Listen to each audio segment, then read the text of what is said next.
શ્રી પુરુષોત્તમ ભગવાનની જય। કમલા એકાદશીની કથા। પદ્મિની એકાદશી।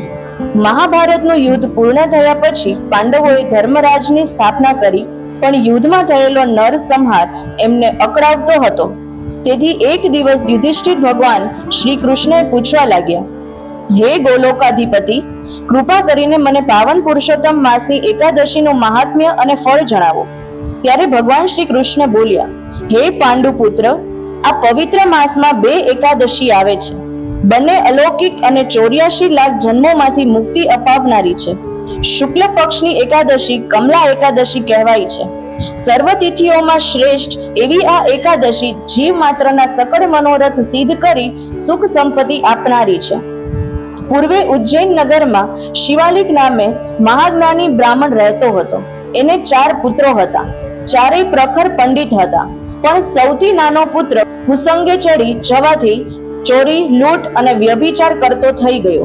તેથી શિવાલિકે એને ઘરમાંથી કાઢી મૂક્યો। નાના પુત્ર વેદ શર્માને કોઈએ આશરો ન આપ્યો, તેથી એ જંગલમાં જઈ ઝૂંપડી બાંધીને રહેવા લાગ્યો। કરેલા કુકર્મ યાદ કરીને એ આંસુ સારતો। એના દુઃખનો પાર ન હતો, પેટ પૂરતું ખાવા પણ મળતું ન હતું। દુઃખોથી ત્રાસેલા વેદ શર્માએ પ્રયાગ સ્નાનનો વિચાર કર્યો। ટાઢ તડકો વેઠતો એ ત્રિવેણીને તીરે આવ્યો। પગમાં કાંટા કાકરા વાગ્યા છે, વસ્ત્રો તાર તાર થઈ ગયા છે, સવારથી કાંઈ ખાવાનું મળ્યું નથી, આંખે અંધારા આવે છે, તોય એણે પ્રયાગમાં સ્નાન કર્યું અને એક વૃક્ષ નીચે આરામ કરવા લાગ્યો।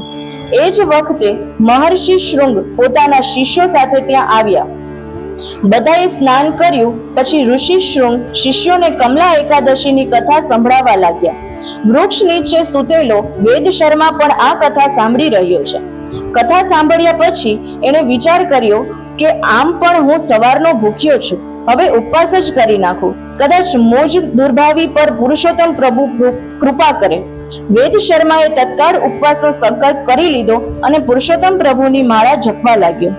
મધ્યરાત્રિના સમયે મહાલક્ષ્મી પ્રગટ થયા અને વેદ શર્માના મસ્તક પર હાથ ફેરવીને કહેવા લાગ્યા, હે વત્સ, હવે જાગ, હું તારા પર પ્રસન્ન થઈ છું। વેદ શર્મા સફાળો જાગી ગયો અને દેવીના ચરણ પકડીને પૂછવા લાગ્યો, હે દેવી, તમે કોણ છો? મુજ પાપીને ક્યાં પુણ્ય બળે દર્શન દીધા? ત્યારે લક્ષ્મીજી મંદ મંદ સ્મિત કરતા બોલ્યા, હે ભક્ત, હું મહાલક્ષ્મી છું, તે મારું વ્રત કર્યું છે, તારા સર્વે પાપનો ક્ષય થયો છે, હું તને સમૃદ્ધિ આપવા આવી છું, હવે હું તારા વંશમાં સ્થિર થઈશ। કમલા એકાદશીનું વ્રત કરનારના દુઃખ દારિદ્ર્યનો અંત આવે છે। વેદ શર્માની આંખમાં હર્ષાશ્રુ આવી ગયા। લક્ષ્મીજી આશીર્વાદ આપી અંતર ધ્યાન થયા। લક્ષ્મીજીની અનહદ કૃપા થવાથી દુષ્ટ વિપ્રપુત્ર વેદ શર્મા મહાપાપીમાંથી પુણ્યશાળી બની અખૂટ ધન ભંડાર પામ્યો। જે પિતાએ એને કાઢી મૂક્યો હતો એને જ માન પાન આપ્યા। આખા નગરે એના સામૈયા કર્યા। ભાવથી વ્રત કરનારના સર્વ પાપ થાય ક્ષય, એવી અલૌકિક એકાદશી કમલા તારો જય। શ્રી પુરુષોત્તમ મહારાજની